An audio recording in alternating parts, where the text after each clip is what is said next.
And if anyone could use positive aura or energy, it's the Panthers hiring their next head coach. Panthers are Zooming with everybody. I don't know. Pre-pandemic, would they be Skyping with everybody? I'm not sure. Maybe they'd be flying them in. But that Zoom took over, and now they're Zooming with everybody. But not every candidate is of the same importance. They had an important one yesterday, and they had a very important one scheduled for today. By the way, if anybody ever interviewed for a job where about halfway through you recognize like you're not the important interview?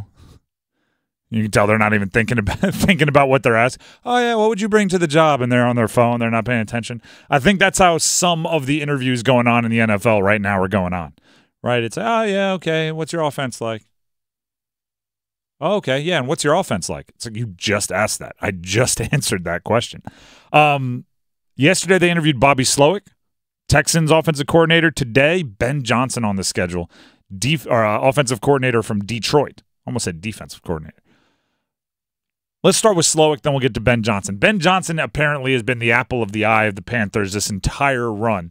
So let's start with Slowik first, chronological. Yesterday he interviewed. How many times did I have to hear if the Panthers schemed up Bryce Young like the Texans are scheming up C.J. Stroud, Bryce would look that good too? I'll tell you, infinite amount of times. A lot. Every time I referenced C.J. Stroud, every time I referenced Bryce Young and just said, hey, other rookies are playing well, somebody was in my ear, somebody was in my Twitter feed, somebody in the ether, right? Like I don't know, all dogs go to heaven, right? One dog barks and then all of a sudden all the dogs in the city bark from that animated movie. It's like it doesn't matter if anyone was around. If I just said, wow, C.J. Stroud's having a heck of a season, some Panthers fan from across town would be like, yeah, well, they're scheming Stroud open better than Young. And then it just caught on. Well, how about this? Find out. Test the hypothesis, right? Scientific theory. You have a hypothesis, you do the experiment to find out if it's true. Slowik was the offensive coordinator that schemed up C.J. Stroud. If it truly was, hey, if you scheme open better, if you play to Bryce, go ahead and bring him in. Slowik is a part of the Kyle Shanahan coaching tree. That's a good one. He was a member of that 2013 Washington coaching staff that had Shanahan, Mike McDaniel, it had McVay, it had Raheem Morris, it had LaFleur from Green Bay. It had everybody, all of them. He arrived in Houston as offensive coordinator with DeMeco Ryans last year, and you could argue the biggest difference for the Texans year over year was their offense. DeMeco Ryans is getting all the love, and he should, right? He led the charge, but Slowik is right there with him. In his first season as a play caller, he had C.J. Stroud lined up to be Offensive Rookie of the Year. And I'll say this, I love an offensive coordinator for a defensive-minded head coach because he ran the offense, right? The offense was like his little mini team. That's an important interview.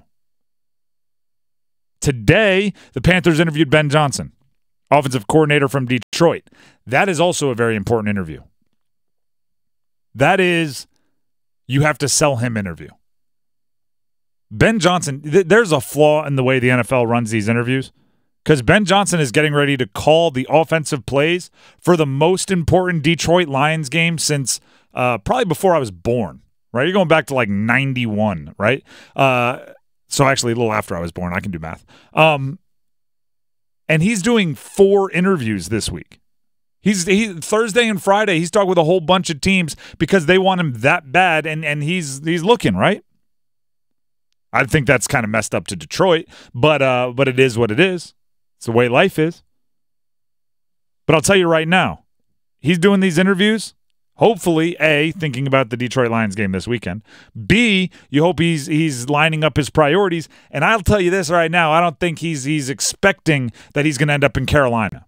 And I don't think he's expecting, if he has options, that he's going to choose Carolina. And I think he's going to have options. There's rumors that Washington really likes him. There's rumors that the Chargers really like him. And the Chargers have Justin Herbert, and Washington has a first-round pick. So there's other the number 2 overall pick. Drake May, you might say. Yeah, exactly. So Carolina has to sell him. This is a reverse recruiting trip. This is recruiting, like this is a reverse interview. It's a recruiting trip, might be the way to describe it. Yeah. That's what I used earlier this week. You got to recruit this new head coach. You have to make him want the Panthers, and he's coming in with a bad expectation. He's coming in with everybody says I shouldn't take this job. You have to flip him. The best analogy I can come up with is like if you're going to go, maybe you're a chef. You ever watch you do watch The Bear? Oh, yeah, absolutely. Great show. Now I'm all into like chefing, right? Chefing. Yeah, yes, chef. Heard. Corner. Behind. Anyway, it's like Gordon Ramsay, right? Gordon Ramsay's reputation is he like the worst guy to work for, right? He's going to take 2 pieces of bread, he's going to put them on either side of your face, and he's going to call you an idiot sandwich. Like that's his thing, right? So if he's interviewing a highly sought after chef to run one of his restaurants, they're probably going in thinking this guy's going to be a jerk. I don't want to work here. He's going to have to change their opinion of him if this chef has other options. Right now, if the chef has no other options and just wants to run a really nice restaurant, then he can be a jerk and they'll probably take the job anyway. Right now, Ben Johnson's going to have options. The Panthers have the reputation that David Tepper is going to look at you and throw a drink at you. Right? They have the reputation that you're going to want one quarterback, Tepper's going to make you take another. They have the reputation that Tepper is going to take 2 pieces of bread, put it on the side of your face, and call you an idiot sandwich. So in these interviews, you have to convince Ben Johnson it's different and he should want Carolina. Or you have to just put a number in front of him that he can't say no to. Like, hey, how does $15 million a year sound? But even that's not the right motivation for someone to take a job. I want somebody to want Carolina because you're going to have to want Carolina to change whatever the heck they got going on. You're not going to do it by like punching the clock to get a check. Like, 9 to 5, they're paying me a lot of money. I got to go in there. I'm going to solve all Carolina's problems, and as long as it happens on the clock when I'm getting paid. That's not the person you want. You need somebody that's all in to fix what they have going on because they're passionate about it. You think when the Zoom started, when Ben Johnson connected, there was just a stack of cash where Tepper was supposed to be, and then Tepper sits down and is like, hey, how many of these you need? Well, do you remember right at the beginning of COVID when everybody started Zooming, and we're talking business, like everybody put a lot of work into their background? Yeah. Some they got their bookshelf and put all their like pieces of flair and knickknacks behind them to show their personality. Some went with the digital background where it's like the Eiffel Tower back there. Yes. Like everybody had their own background. I think you do it subconsciously. You hit them with the subliminal, right? The interviews just like on the shelf behind whoever he's interviewing with, Tepper, whoever, you have like gold bars just on the shelf. Just Scrooge McDuck swimming in gold coins. And then don't acknowledge it, right? You just have like stacks of money. You have, like Rolex watches. You just have anything that screams luxury. Ted DiBiase's $1 Million Man belt. Yeah, it's just up there like diamond chains, whatever you think screams luxury. You just have that back there, and then you go, so what are you looking for in a team? Right? Tell me about your offense. What are your plans for Bryce Young? My point is, if you want Ben Johnson, you're going to have to do some work. If you want Bobby Slowik, I think you better offer him soon. Mm-hmm.